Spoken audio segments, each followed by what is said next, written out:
नमस्कार मंडळी, मी सुप्रिया स्वागत करते का छोट्याशा मिनी ब्लॉगमध्ये. तर आज गौरी विसर्जन आहे आणि गौरींबरोबर आमच्याकडे गणपती विसर्जनसुद्धा होतं.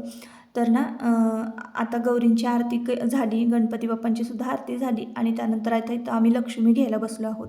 लक्ष्मी घेणं म्हणजे 21 प्रकारची पालवी असते ना, तर त्याला गाठ मारायची असते. काही ठिकाणी याला दोरे घेणं सुद्धा म्हणतात. तर आजच्या दिवशी की नाही सगळ्यांना नमस्कार करायचा असतो. मग आपल्यापेक्षा लहान व्यक्ती असू दे किंवा मोठी व्यक्ती असू दे, प्राणीमात्रांना सुद्धा आजच्या दिवशी नमस्कार केला जातो. त्यानंतर आता गणपती बाप्पा जाणार म्हणून एखादा फोटो तरी आपल्या आठवणीत असावा म्हणून मी इथं मुलांना फोटो काढायला उभं केलं.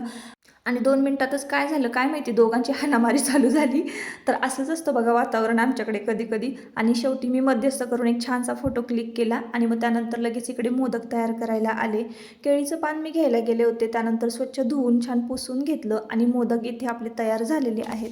तर ज्या दिवशी गणपती बाप्पांचं घरामध्ये आगमन होतं ना, त्या दिवशी एवढं उत्साहाचं वातावरण असतं, एक वेगळीच एनर्जी असते. आणि आता गणपती बाप्पा निरोप घेणार, तर थोडं दुःख होतंच बघा. निरोप घेतो आता, आम्हा आज्ञा असावी, आम्हा आज्ञा असावी.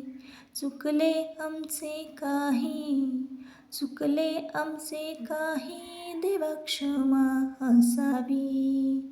जाहले भजन आम्ही नमितो तव चरणा,